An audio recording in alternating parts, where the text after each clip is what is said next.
What's a natural seating position? My mandate. Oh, sorry, baru ingat. Pakai bahasa Indonesia apa bahasa Inggris? Bahasa Inggris ya? Oh, oke. That's not fun. It's not fun. Can I say that? Karena aku animated banget, jadi keringetan, ini kayak olahraga. Dimasukin aja, reality.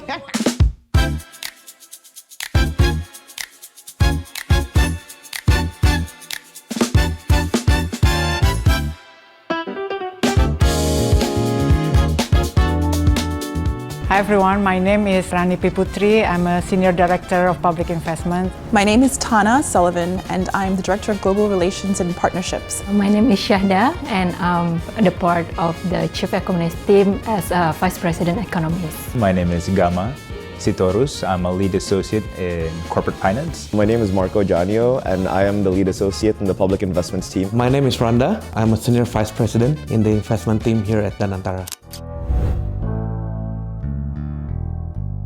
What I do at Danantara, well, where do I start? Public investment team has been mandated to take care of the investments in the public capital markets. That means asset classes such as equities, fixed incomes, even commodities or currencies. Anywhere from financing and fundraising to pipeline work to helping up with the annual budget of Danantara Investment Management. Develop the local economy and in whatever way possible. We help to originate or find companies.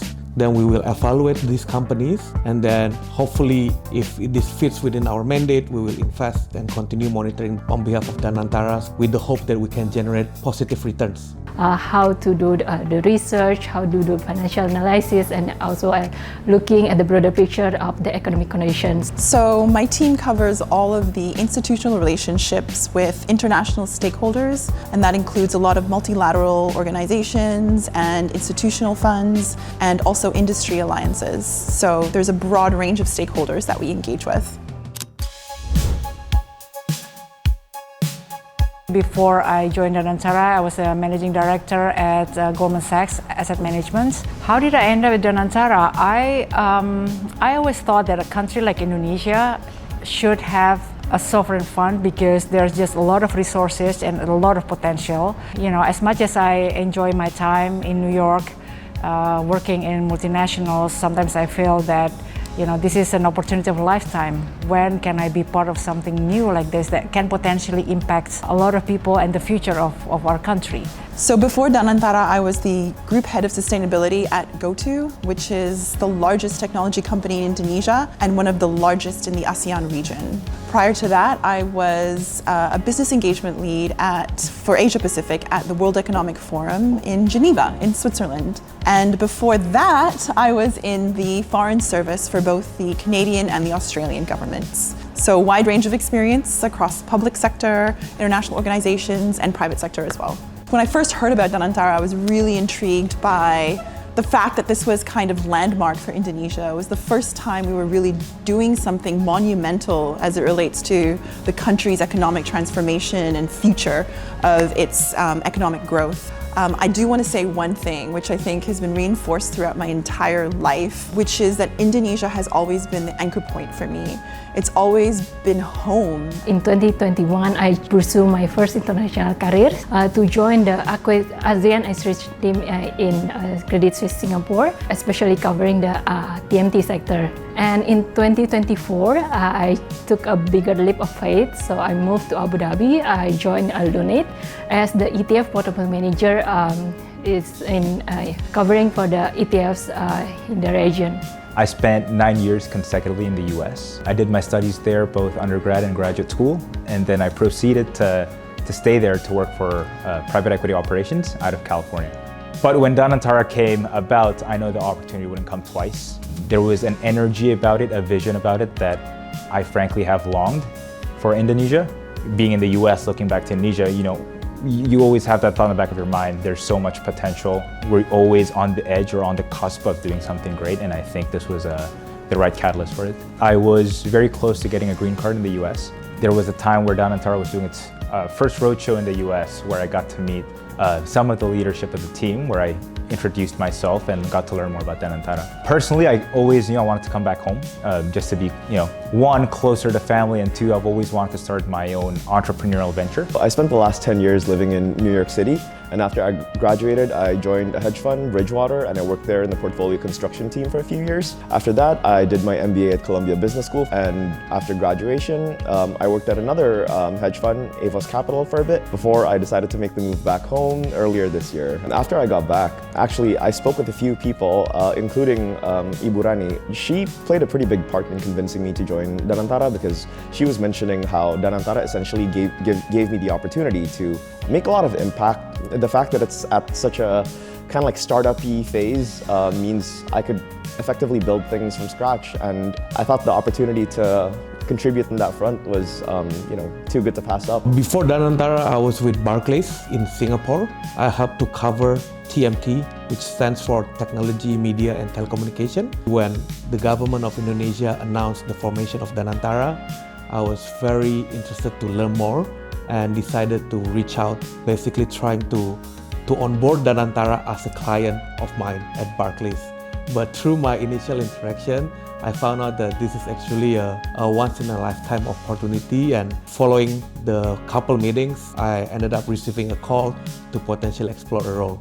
When I heard about Danantara, I realized that this is something that is very different compared to what Indonesia has done before. And I feel like what they are trying to do, the way they set up, and then the people that have joined the firm really show the commitment to be a global player. Through my interaction with some of the senior leadership in Danantara, I realized that this is a really good platform for me to grow, and at least for me to give a try. That's why for me it was an easy yes. The first meal, I think it was satay and tahu telur. I'm a big fan of peanut sauce. Out of the 5 cities I've lived in my life, Jakarta is probably number 1. I might be biased, but I think Jakarta has everything. So you're doing well in the job? Yes, and I have a solution to that. Live near office. I don't really deal with traffic. In New York, we always say time is money. So when you sit in traffic for an hour, okay, I've been wasting X amount of dollars by just sitting here. I miss a lot of things about Indonesia from a culinary standpoint, but Indomie goreng has got to be up there. Nasi gudeg sama perkedel. That is my favorite Indonesian food. I think the first meal, noodles. So I love Indonesian noodles. Nothing beats Indonesian food. Ketoprak, soto Betawi, apa lagi? Kue ape. Kue ape kan? Betawi. Tuh kan, aku yang ngajarin malah.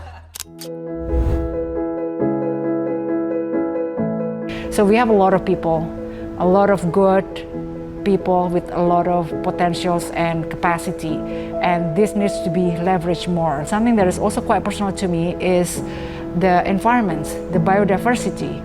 Indonesia is a very unique country with all its biodiversity, and this is a resource that once you lose it, you won't be able to get it back. I think the biggest change I'd like to see is the development of people.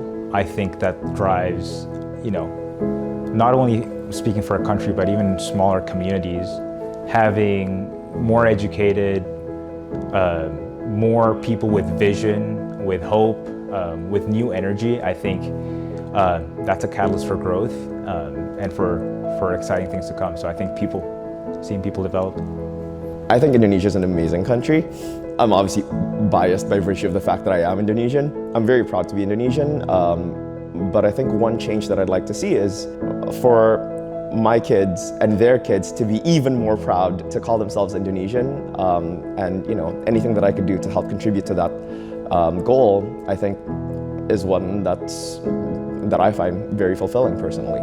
I think I would like to refresh that skills that I learned to contribute to the country, how to get a better shape of the economic transformations, and as well as how for me and with the other people in Danantara, which I think some of the brightest talent in the country. So I think to join in a mission for the better Indonesia in the future. Indonesia, we've largely punched below our weight when it comes to our position globally and how we present ourselves and the incredible opportunities we have here for partnerships, for investments. And so for me, it was really, how can I play a small role in building that agenda and building Danantara's profile and by default, Indonesia's profile globally on the world stage. Indonesia can play a bigger role internationally through Indonesia companies, but more importantly, not only that, it's also how Indonesian talents can also play a bigger role as well. I think one thing that I've learned after spending time both in Singapore, New York, as well as Taiwan, I realized that I think Indonesia does have a lot of great talents. It's just that sometimes we don't have the right platform or roles for them to really grow.